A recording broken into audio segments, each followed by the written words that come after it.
Du coup, on a Jules et Xavier qui sont là aujourd'hui. Dans un autre cadre, on a changé, on n'est plus au local, maintenant on est bah, à Vidi.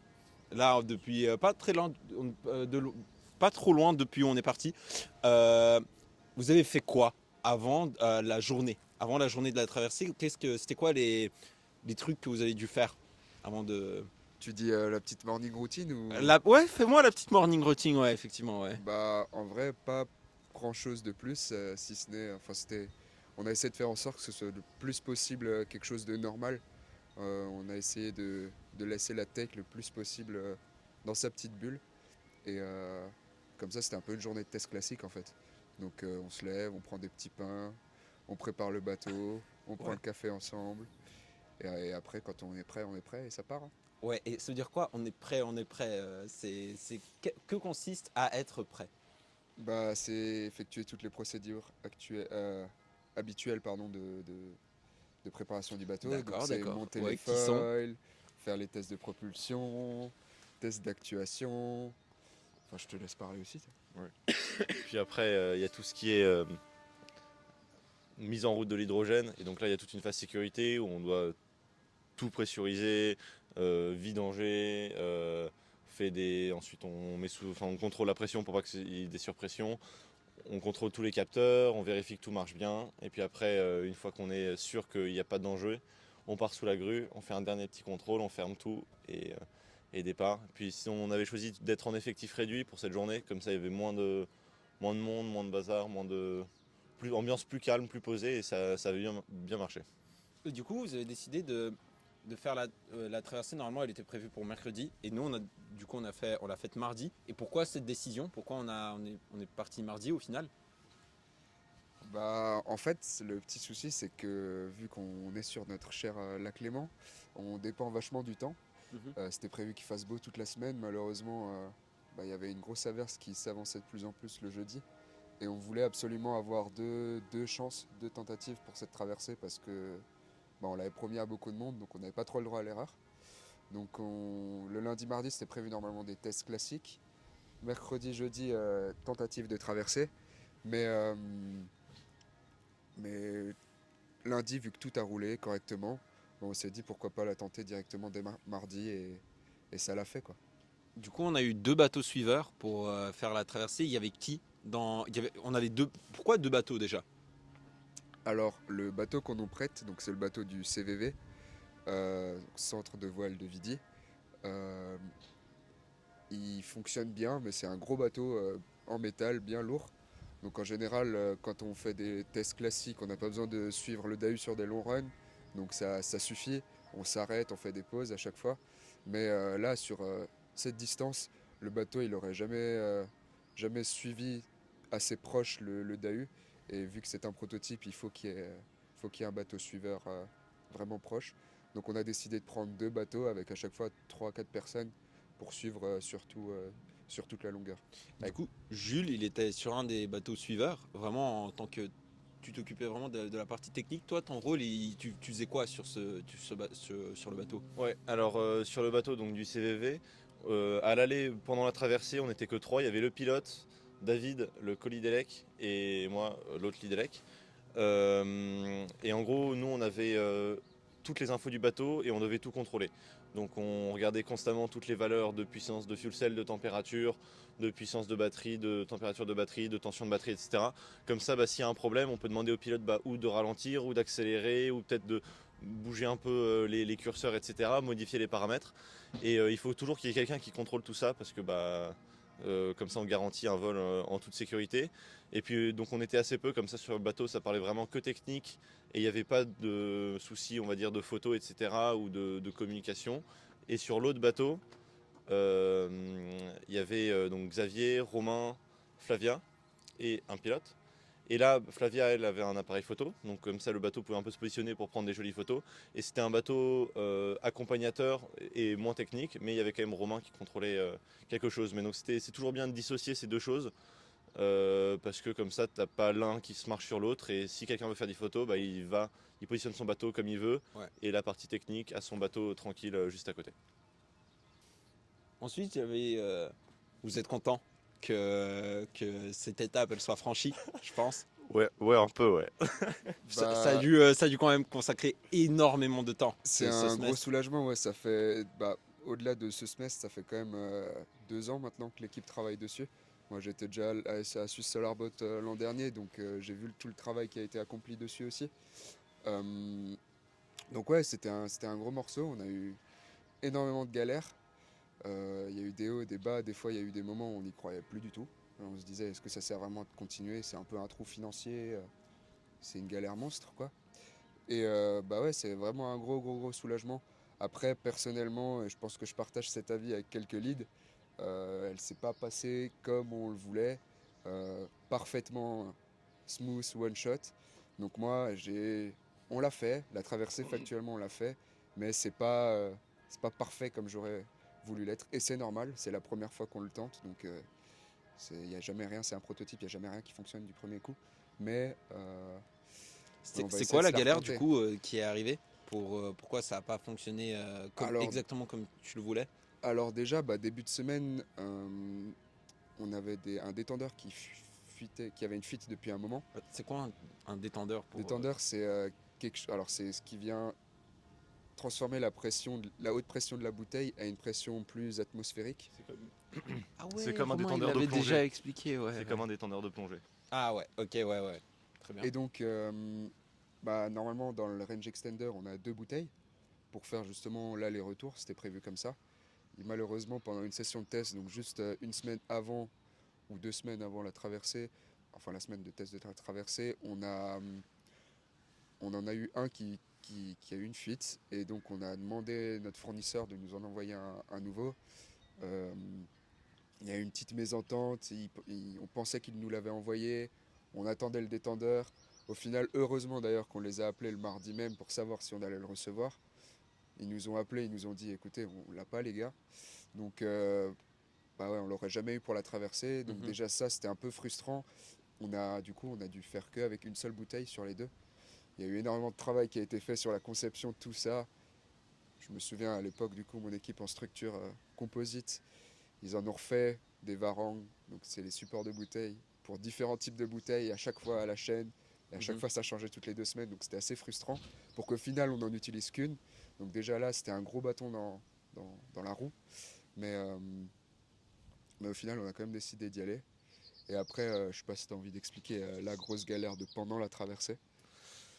La grosse galère, en gros, C'est pas vraiment c'est une grosse galère. Niveau hydrogène, c'était carré. niveau hydrogène. En vrai, on maîtrisait le sujet, c'était cool. On n'a pas eu de problème, pas eu de soucis, donc c'était assez agréable de ce point de vue. Et en fait, on a eu des galères, c'est parfois là où tu t'y attends pas.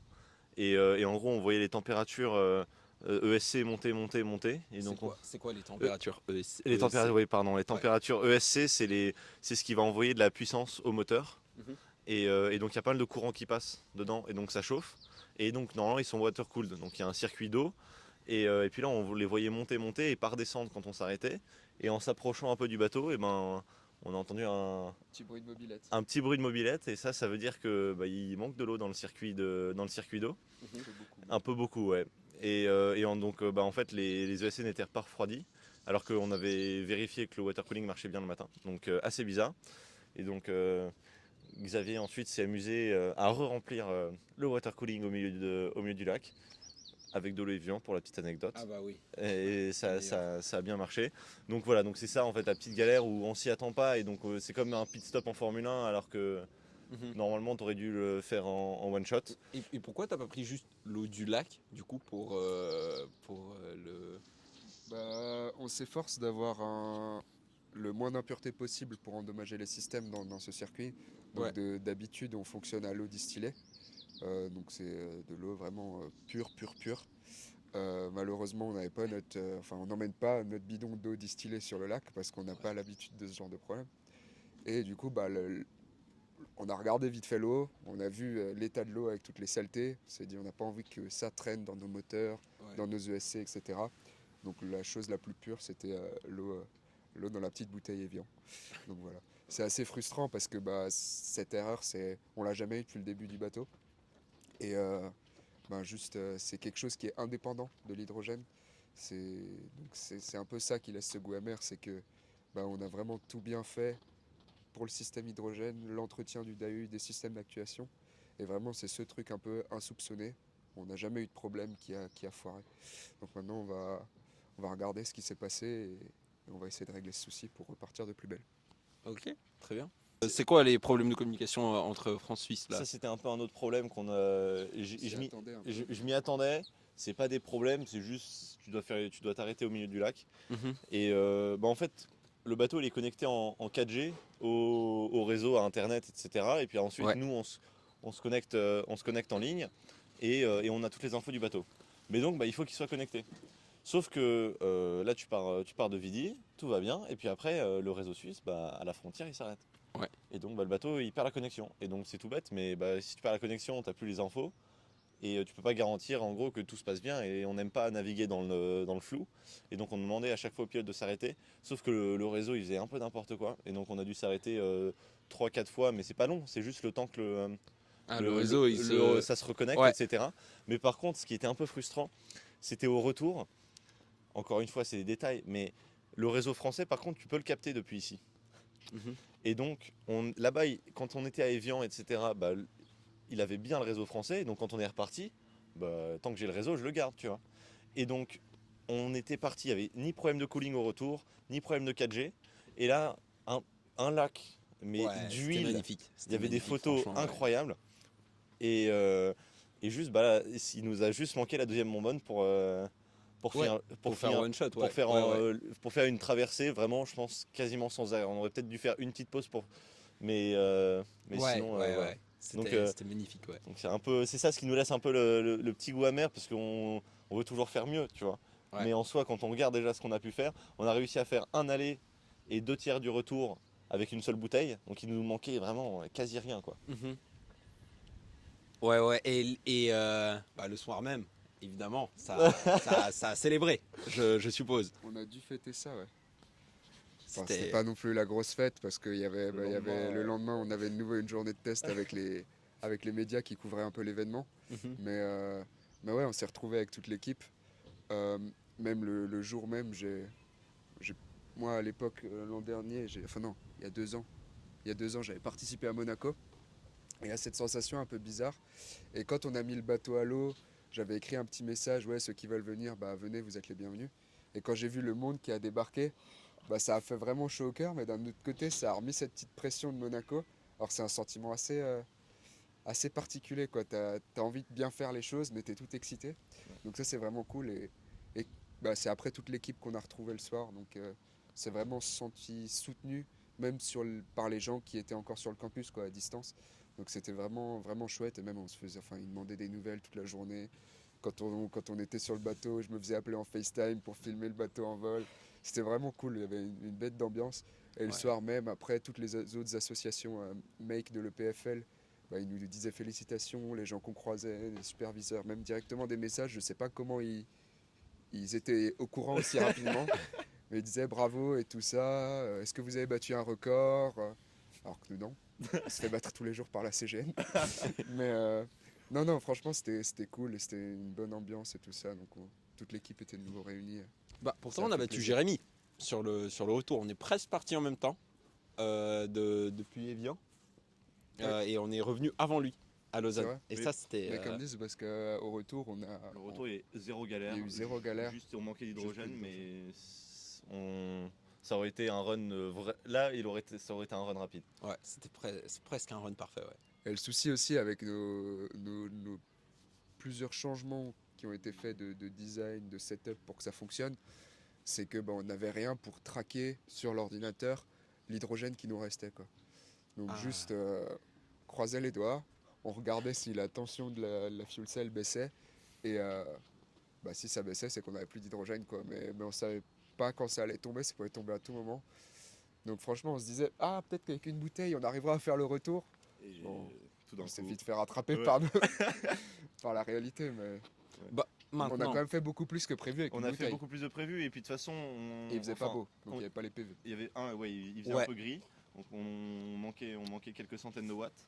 Et puis surtout, après, il n'y avait pas de danger, c'était juste, on avait déjà fait ce test où on vide une bouteille jusqu'au bout pour voir ce qui se passait. il n'y a aucun danger. C'est juste la fuel cell se coupe et puis bah hop, basta. Maintenant on n'est plus qu'au panneau solaire et à la batterie. Mais, euh, mais donc ouais, ce petit détail, il aurait été. Et maintenant? Et Et maintenant, c'est quoi les prochaines étapes pour le Dahu? Est-ce qu'il a une prochaine vie? Est-ce que on refait la traversée avec une deuxième Je sais bonbonne? pas si j'ai le droit d'en parler, hein. Ah ouais? Ouais. Bon, non, en pire des cas, on en Ok. ira, ouais. Bah déjà, comme je l'ai dit, vu qu'il y a ce petit goût amer, cet été on produit le nouveau prototype. Donc on aura une équipe, un groupe qui est soudé tous les jours et c'est un peu les, les gens qui s'investissent le plus à chaque fois qui sont là. C'était un peu par hasard les gens aussi qui étaient présents pour la traversée. Donc si un samedi on s'ennuie un peu, bah, on prend le bateau, on retourne, on met 2 bouteilles et on la fait correctement cette traversée. On n'a plus besoin d'organiser toute la logistique autour de tout ça parce que juste, enfin, on a vu aussi au final que le bateau suiveur il suivait quand même assez bien. oui. Donc, on a pu éclaircir plein de parts d'ombre bah, qu'on a pu faire grâce à une première tentative. Donc franchement, ça se fait assez bien et assez facilement, je pense, une deuxième tentative, et juste pour la fierté et l'ego. Ouais. Et moi, vu que c'est un peu ma dernière année aussi, j'aimerais bien le voir Ah voler une ouais. dernière fois. Et, euh, et sinon, on continue à l'entretenir, à le rendre utile, parce que mine de rien, ce DAU, pour toutes les nouvelles équipes, c'est un peu une plateforme, juste que les gens mettent les mains dedans, découvrent les systèmes, voient les galères de design qui ont été faites, ce qui a bien fonctionné, ce qui a moins bien fonctionné. Ça aide pour la conception du nouveau design. Et au-delà de ça, ça permet d'entretenir aussi une connaissance d'organisation de semaines de tests.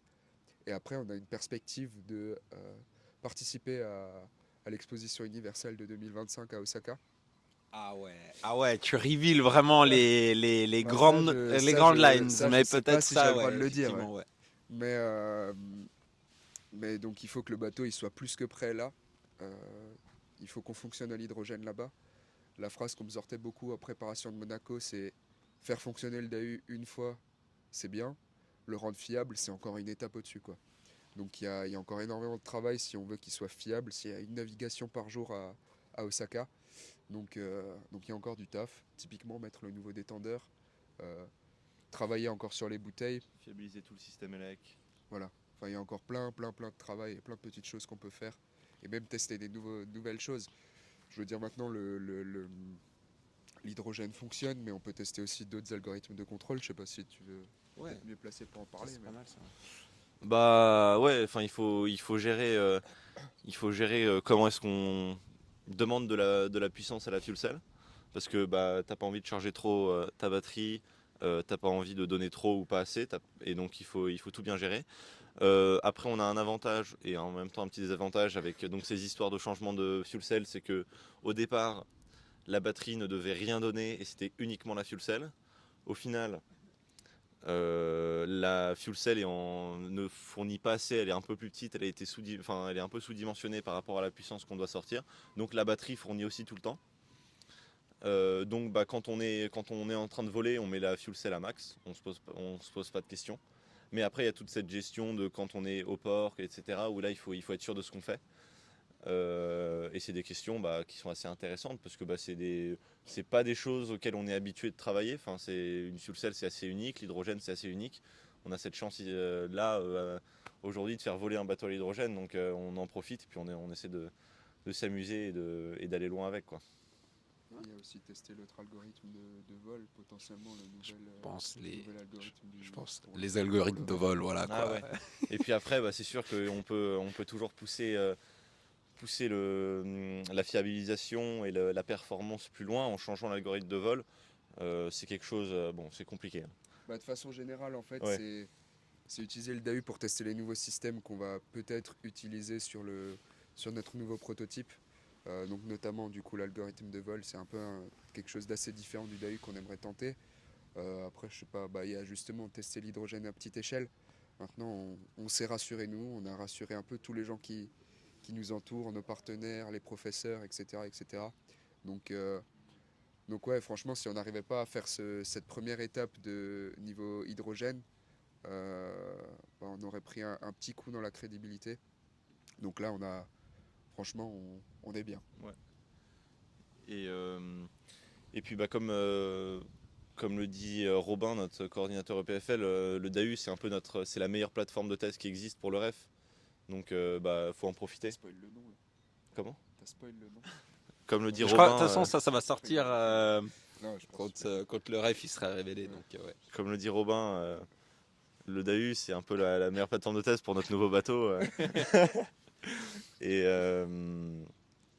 donc faut en profiter au maximum. Et puis c'est aussi une super vitrine parce que ça donne une crédibilité, notamment juste au niveau de l'assaut, pour l'hydrogène, etc. Mais aussi pour en termes d'assaut de bateau, regardez, on a un bateau qui vole et qui fonctionne. Ouais. Hybride, solaire, hydrogène, on peut parler, tu vois. Donc c'est hyper intéressant de le maintenir, etc. Et pas juste de se concentrer à 100% dessus, parce que si on se à 100% sur le nouveau bateau, parce que si on se concentre à 100% dessus, ils vont se dire et vous faites quoi avec l'autre, donc vous n'avez pas de bateau au final. Donc il faut arrêter. C'est un équilibre qu'on a dû trouver là cette année qui n'était pas évident. Je pense qu'on Mais s'en sort bien. Non on s'en sort bien Ouais, parce on qu'on s'en est a très bien sorti, on ouais. a accompli la traversée avec l'hydrogène et en même temps le nouveau design a bien avancé aussi. Donc il y a eu un équilibre à trouver. Mais Tu peux dire, il est pas mal. On va lancer la production du nouveau design carrément. Donc, Ouais, c'est que on n'est plus au stade de design. Là. ouais, non, c'est fin de 10. Ouais, là on commence. En vrai, on a lancé la prod quoi. Ouais. Ouais, donc non, le nouveau bateau il sera stylé. Il aura une sacrée gueule. Je crois qu'on peut terminer sur le nouveau bateau. Il aura une sacrée gueule. Je pense que c'est parfait.